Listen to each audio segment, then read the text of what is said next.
Hello, everybody, and welcome to the Bob Stoops app. I'm Brad McMullen, along with Hall of Fame football coach Bob Stoops. And, Coach, it's OU Texas week. How you feeling? Love it. There's not a better week in the whole year. Can't wait for it, and just really excited. The build up, and then pulling into the Cotton Bowl. There's nothing like it. It's a great week. All right. What do you think when you think about this game? I know you have a lot of memories. You've had a lot of experiences. What comes to mind first? The challenge of it. You love it. It's one of those special weeks for your entire crowd base, your fan base, your crowd, your alumni, your former players. It just means a lot. And for so many years, that in my 18 years in the middle of it, it was one of us that was going to win the Big 12 championship. Fortunately, and not being arrogant, mostly us by a long shot. But again, you knew this was a major step in having an opportunity to win the Big 12 championship, and then many times move on to the national championship. So it's just a big week, and it means so much to the state. All right, we're going to zig and zag and talk about past memories here in just a second, but let's fast forward right now to 2023. Oklahoma enters this game 5-0, Texas 5-0. Last year, 49-0. Texas beat Oklahoma, but this is a different year, and you talked about in the preseason being able to see the team practice, and you felt like the results are going to be much different this year, and so far you've been right. Well, we're a much different team than a year ago. In all phases. I think offensively, Dylan Gabriel is more comfortable with all his receivers and everything that we're doing offensively. Defensively, it's been apparent. We're much more sure of ourselves and what we're doing, more comfortable in the system. Brent has, and Coach Ted Roof, they got a big defense, meaning there's a lot of it, and it takes a while to get a handle on it, and I believe we do now.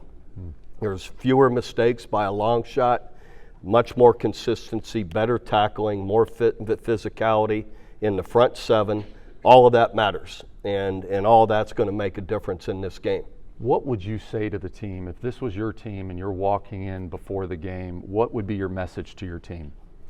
Well, it's not. So that's had I see them practice all week and what we're, if you're in the middle of it, you have a lot of strong knowledge on what needs to happen, and I can't say not being there that I'm, but it's hard to say. But forever for me, a number of things made the biggest difference. I went down.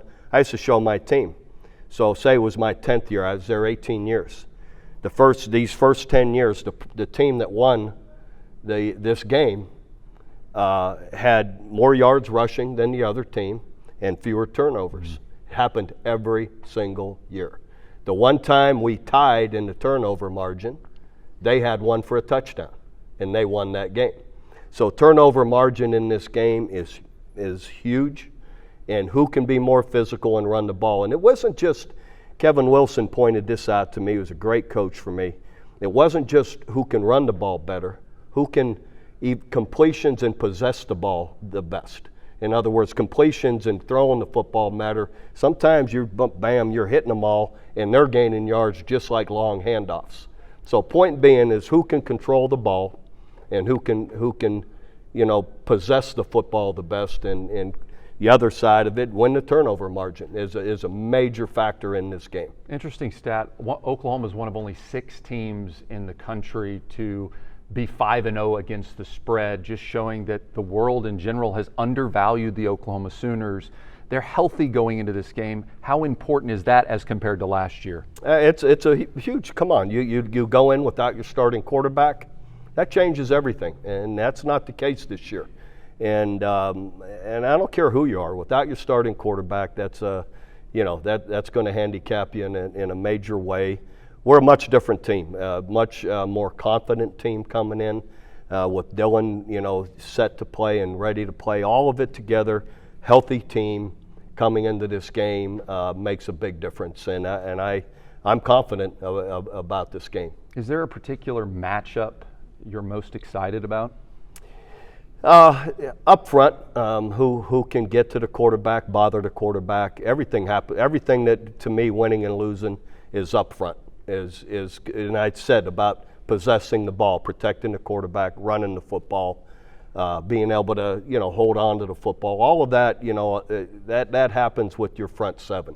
And then it's always who can make the big plays on the perimeter, whether it's a big run or a receiver that can get loose and make. Instead of having to grind out a 10-yard, 80-yard drive, who can make that 60-yard play for a quick touchdown is always a big factor too. You had the opportunity to win 11 of these games. You've seen this team practice, you've seen this team work. Does this team have the elements that you need to have to not only win a game like this, but to be a champion? Oh, absolutely. And I get it. It's only 5 games. So the bigger challenges are coming, but I've seen us plenty of years ahead of this game not be so dominant, not be so consistent, and I just believe it's going to continue. I believe in Brent, Coach Venables, and what he's doing. I believe in his coaches, and I know the passion and the hard work of the players. So definitely, this is a team that's going to have a strong finish here through the year. And you're not just watching this as a fan of the game. You're not just watching it as a former football coach. You're watching this as a parent. With Drake Stoops being out there, how proud are you of your son, and how excited are you to watch him play on Saturday? Yeah, I'm just like any parent. I want to see, you want to see your son have success and enjoy his journey and have fun competing. That's what it's all about. So I'm proud of him, but the person he is, the scholar he is, the way he takes on his academics, everything about him, he goes 100%, and so that's great. But just like I'm proud of all my children, so it's part of it. I'm proud of. I still look at OU and the team as part of my family, so I'm proud of what they're doing, and believe there's a lot of excitement to come. And it's funny, for all the parents out there, what do you tell your son before the game? It's pretty consistent. Play hard and have fun. That's my message every week. That's all you can do. Play as hard as you can and enjoy the struggle. I think that's overlooked some.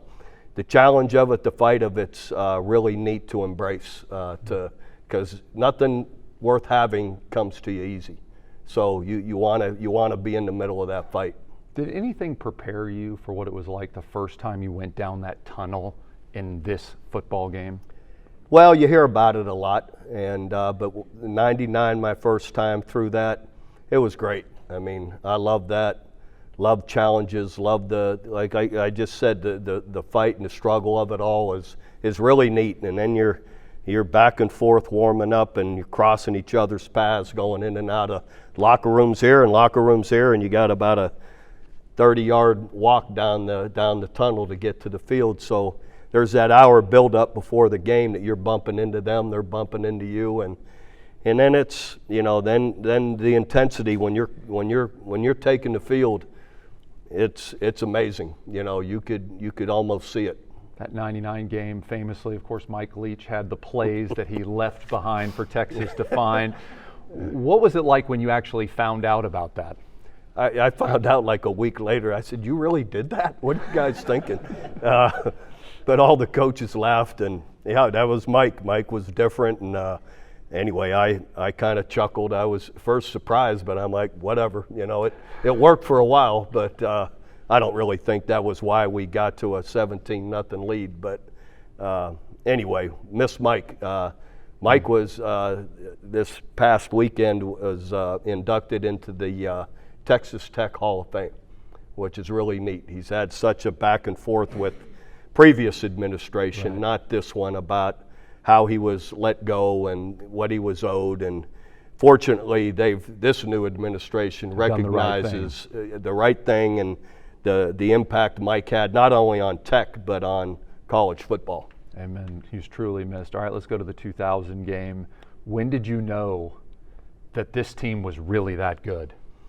Well, what was the score when Rocky picked that ball off? It was a lot with to one not a hand. lot. He had a cast on, intercepted for a touchdown. Quentin scoring left and right. Still scoring. I tell everyone that I don't know what time. I want to say I'll have to watch the game again, and so I can tell the story correctly. But all us coaches talk to each other on the headphones and the mic, and we could hear each other.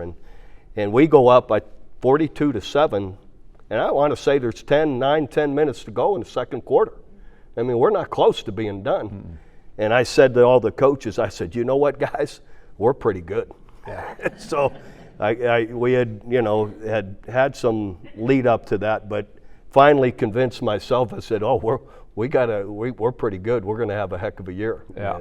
And went on and won it. It was amazing. I was a student at that time, and not to date myself, but it was a chilly start. If people remember the weather back there in the 2000 game, it was cold. Halfway through the first quarter, it felt like it was 90 degrees outside. We were so happy. I was telling someone that today. We had big jackets on. The players we never wear high socks. They had high socks on and long sleeves, and you get anything down in that game. It's always a little bit different. Mostly hot, though. Yeah. All right. We know about the Superman play, so famous at that moment when you're sitting there watching your defense go out there. The ball is pinned inside the 5-yard line. Did you have any question your defense would get it done? Well, I had asked about before we pooched it down there. We snapped it to our kicker, and he, bopped it down there, and they made a mistake and jumped on it on the 2 or 3 yard line. But I had asked Mike and Brent on the phones. We were talking, should I kick the field goal to go up? That way they have to get a touchdown to beat us, or kick the field goal and pin them down, and we will stop them. And Mike and Brent both, it was 7-3, so they're still going to have a touchdown to beat us. And Mike and Brent both said, no, put them down there. We've been playing great all day. We'll stop them. So I did, and sure enough, we I think it was the second play, right? Second or third play. Yeah. And they called a timeout, or we did, and we're talking about the blitz we're going to run. And I drew it up over there for you to hand out, or to whatever you're going to do with it. It was field, slam dogs, cover 3. So field meant we moved the front to the field. The nose guard goes to the field. Slam dogs is the 2 dogs are the blitzers. That's Teddy Lehman, the Mike backer, and here comes Roy, the other one, who is Sam. That's why we called it slam. It's S and Mike. Slam dogs were the 2 blitzers. And the D end on the weak side is going to, I spent the whole time out talking to Corey Heineke, the defensive end. You got to get out. He's going to Roy Williams, their wide receiver, their great receiver on the boundary. And I said, that's going to be his go-to. So you got to get under him immediately. And we used to hide it that he's dropping. The D end usually rushes. I said, don't even put your hand down. Just stand up and go right under him, like getting his line of vision. So we're out there. Boom, there it goes. I'm watching Corey Heineke. Man, he's under. I'm like, yeah, good. Then I hear everyone go crazy. So I never saw the play. When you're a fan, you watch the ball. When you're a coach, you watch certain parts of what's happening to make sure it's what you wanted. I'm like, yeah. And I'm like, what happened? And I knew it was good because it was all our guys going crazy. And then I saw it on the replay screen, So, and the funny part about it, Mike and that's my brother Mark, Mike and Brent, earlier in the game, we ran the same play on a 3rd down, and Roy jumped. They cut him just like there. The quarterback pulled the ball down and ran for like 15 yards. So they're yelling at him not to jump. Don't jump, again, and make the same. But Roy's smart enough to know he has a little bit different relationship with the quarterback than he was the last time he jumped. And it's kind of those All-Americans like that make those kind of plays. All right, let's go to your last OU Texas, Baker Mayfield, the unbelievable performance that obviously Baker had. What was it like coaching a guy like that with that much fire in such a big game? Yeah, it's the best, and it took us a while to catch our rhythm in that game, but we did. And Baker is he's just a gamer. I mean, the guy, no one loves it more than he does, being in the fire, and he's incredibly talented, just to scramble, to run, to stay alive, he got a great arm. And everybody loved following him. So it was you know, it was fun, those games, and you love tight games. You know, people think, oh, isn't it? No, I won't argue it isn't fun to win sometimes 63-14, and when you know the whole fourth quarter you can relax a little bit. But anyway, those other ones that you're really fighting through, they're a lot of fun, you know, and Baker came up with some big plays, and I think the Mark Andrews down the boundary. And he panned out as a good tight end. Oh, too. my gosh, yeah, Mark's a special player, so we've had a lot of them. But anyway, you know, it was fun. It's fun in those kind of games, too, when you got to struggle through in the fourth quarter. Amen. In case you're wondering, Baker Mayfield's 3-1 and number 1 in QBR on third down conversions in the NFL, so he's panned out well. All right, let's get to the prediction. Oklahoma is a 6.5-point underdog in the Cotton Bowl as the visiting team. How do you see this game? I'm taking OU, of course. What do you think? You go. Points or not, I'll be surprised. I mean, we very easily, not easily, but can win outright and believe we will. I just know we're a different team than we were a year ago. And I think our guys a year ago will matter to them, that they've got something to prove. They'll hear about this all week. And I'm excited to watch us play. I believe we'll play a really strong, great game. Yeah, interesting tidbit. 95% of the betting money right now is on the University of Texas. The last 4 times in this rivalry that over 90% of the money went on one team, the underdog won outright. Think about that. The underdog won outright. All right, so let's go through. I'm going to go to Vegas with you, Brad. There you go. All right, some quick predictions, other games. LSU at number 21, Missouri. LSU favored by 6.5. They've been so up and down. At Missouri? Yes, sir. I'm going with Missouri. Going with the home team. All right, Washington State at UCLA. UCLA is the favorite in this, even though Washington State is undefeated. UCLA is favored by 3.5. I'm going with Washington State. They've got something going on there. They're hot, and that usually carries over. Yeah, the way they played against Oregon State showed me they're a really good team. All right, number 11, Alabama at Texas A&M. Alabama favored by 2 points. I'm going with A&M. Alabama has showed some weakness this year that they don't normally have, and A&M has looked good, even with the other quarterback. I was interested to see that last week with their backup quarterback playing, but he played really well. Yeah. So obviously, you know, they're doing a great job coaching him, and he's a capable quarterback. And I'm still unsure on what Alabama's quarterback, if he's a guy that can be what they're used to having. Yeah, and the 12th man is a competitive advantage there at Texas A&M. All right, number 20, Kentucky, and this guy's brother, Mark Stoops, traveling to number 1, Georgia. Georgia's favored by 15 points. I'm going to go with Kentucky, of course. Amen. You can't pick against your brother. You can't pick against your brother. That's that would impossible. Be bad. So, and they played a great, they're hot. They played legit. A great game against, just a week ago against Florida. Loved their running back. They ran for almost 300 yards. And Georgia hadn't been quite as strong as they've been. Yep, and they're winning the line of scrimmage, which is really important. All right, last game to pick, number 10, Notre Dame at undefeated Louisville. Notre Dame favored by 6 points. I'll go with Notre Dame. Just like I said a week ago, they're just physical. I've said this before. When I took the field with them the first time when they were at OU, and then they beat us at Oklahoma. We beat them at Notre Dame in a I think over 3-4 years we played each other. And when they took the field, I was like, this is the biggest team I've ever come out, to compete against. They were huge. So how physical and the size overall, I think will matter against Louisville. Amen. All right, we want to remind you that we have a little tab on the front homepage of the app where you can enter to win. Now, Coach Stoops did the introduction for One More Ride with the Big 12, and he was driving a really nice 911. We didn't get Coach's car to give away. I'm sorry, I tried, it just didn't happen. But we did the next best thing, an autographed 911. So if you would like to win this, just enter to win inside the mobile app, and you too could have a nice 911 in your driveway or your garage or probably on your desk. Remember, for videos anytime, just tap on our video link. For Hall of Fame football coach Bob Stoops, I'm Brad McMullen saying Boomer Sooner, everybody. Boomer.